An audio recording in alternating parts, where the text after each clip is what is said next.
Wigatos menapa, Kang? Apa kaya ngono? Nggih menika leres, Kang. Ya, pancen kabeh ana kawigaten dan magepokane marang kowe. Karuhananmu ya wektu dina iki. Serang lan Pati lagi wae perang gede. Perang dumati Kadipaten Serang kalah. Kawon, Kang Mas. Menika Kadipaten Serang kawon, lah kados pundi Paman Patih Indropati? Paman Patih kuwi omongane tok ning penggane ora totok. Iya. Keongan niku. Alah paman. Lho panjenengan ki kok ora sumbut le petentang kaya kodhok ditaleni. Jebule maju ning tengah pelagan kaya keok. Lho sampun kirang-kirang anggen kula ngatosaken budidaya. Lho mestike mawon kula nggih pesik keok. Ora sumbut lajeng kesakinan panjenengan menapa, Kang? Lah iku Pakmu Patih kira kene. Kowe mesake marang pun Kakang. Mumpung durung akeh korban ana ing Kadipaten Serang, Kang Slira bak tak piji pinangka senopati perang. Nuwun sewu saderengipun Kang. Boten kok kula menika boten sabiyantu kalian panjenengan menika boten. Iya. Nanging Kang. Nanging piye? Paman Indropati kemawon kawon. Menapa malih kula lan kadang kula, Kang? Yen kowe Lah nggih, lha kula niki pawakan wanita lho, Kang Mas. Menapa kula saged anglampahi? senajan to kowe pawan wanita, nanging wanitaning prajurit. Ya. Kula mangertosi, Kang Mas. Bilih kula menika wanitanipun prajurit. Nanging maneta bab Aji Jaya Kawijayan. Menika nanggih langkung kathah kalian Paman Indropati. Ning nyatane pamanmu keok. Lah nggih, paman kemawon keok. Menapa malih kula lan kadang kula. Nanging perang kuwi sewu dalan. Kalamun nganggo cara kekuatan, kowe ora monggo mulya. Nganggo cara kowe dadi ranting mas milot karo Mertakusuma. Mila.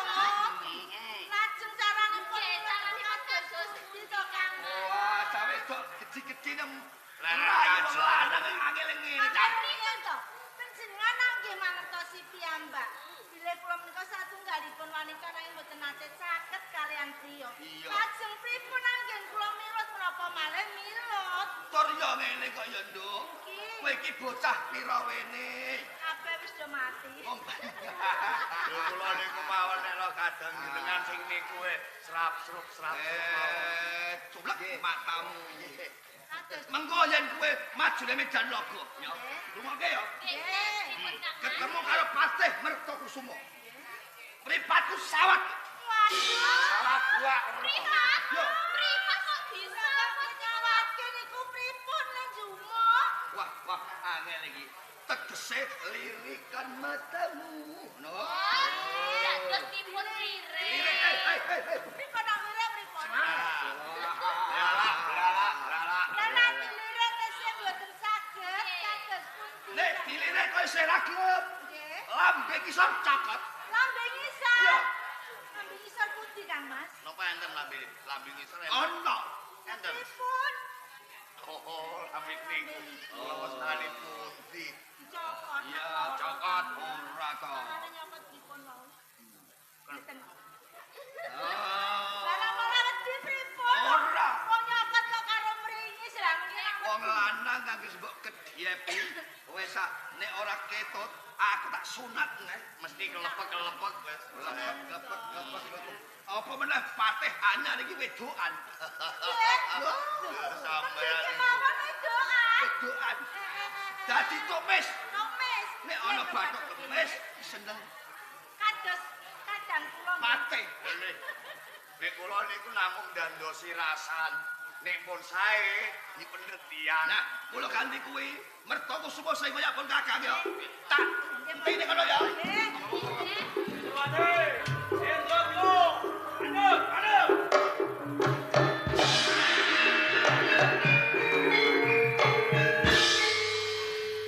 Sana aku goleki Hendropatri, Hendrokila, kowe ngerti? Kene apa kowe goleki marang kadang? Sapa kowe? Aku Mertakusuma. Mertakusuma. Iya. Bareng kowe ngerti Mertakusuma ke aku malah kowe kok guyu laka-laka. Pancen bener. Pancen kowe sing dandani ning papan kene. Kowe bisa ketemu karo kacangku Kang Mas Indrakira lan Paman Pati Indropati. Yen tau wis nglangkai marang wangki. Kowe kandhane iki lho. Iya, Sapa jenengmu? aku Retno Sebulan. Retno Sebulan. Iya. Sing siji Retno Kedali. Retno Kedalingan lan Retno Sebulan. Aja dadi pepalang mungkin merta kesumo. Merga yen merta kesumo wis nesu, rawe rantas malang kutu. Padha wae kowe aja nyepele demek aku wong wadon. Ing kene yen tak aku wis nesu sapa wae sing bakal ngadepi aku ora bakal wedi. Wani karo aku kowe. Lu sing tak wedeni apamu? Wani karo aku tenan. Wani perang. Pari gendut. Iya. Eman. Lho kok eman? Nek wong wadon ayu kaya dening kowe, tak jak gelut kuwi eman.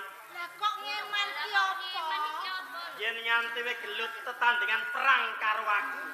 Yen nyanti sisip mengko kulitmu sing mulus iki mengko bisa cacat. Mula iki ana pilihan mungguing kowe. Pilihan apa? Tinimbang perang nganggo atos sing balung kandeling kulit, iki ana pilihan perang sing penak. Perang Eh, penak. ya. Perang itu perang apa? Perang asmara.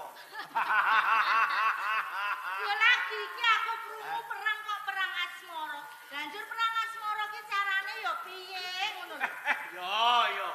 Bocah nek prawan semengit, lho perang asmara ki ora ora. Ora ngerti wong jenenge perang ki yo wong jotos jinotos. Perang asmara kuwi ora jotos jinotos nganggo tangan ki ora. Lanjur jotose nganggo apa? Nganggo irung. Jotos irung. Heeh. Ayo iso ya, aku ngono ora ngerti lho Kang Mbok. Irungku ditatap-tatapne. Tatap-tatap yo. Kitu ngene lho maksudnya. Wis arep nambung menawa Kang Mbok. Kalian Piye mertaku sino? aku ora bisa selak. Sakwise aku ngerti marang pasuryanmu, tenane aku tresno karo kowe.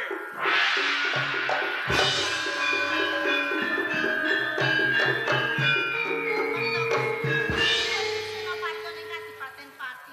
Kok gampang-gampange nerake tresno marang wanita sing lagi ketemu. Pancen kabeh wis watak. Eling keparangan aku kejem. Nanging yen aku ketemu wadon ayu kaya dene kowe, ya. Aku bisa aluse pendane sutra kae. Yen kaya ngono kuwi anakku matane Senopati saka Kadipaten Pati.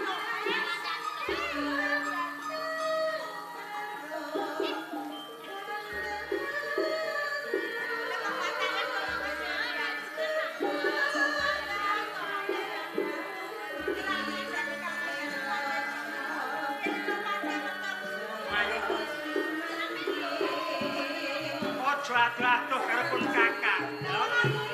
Coba mrene-mrene cekak marang pun kakak kok ae.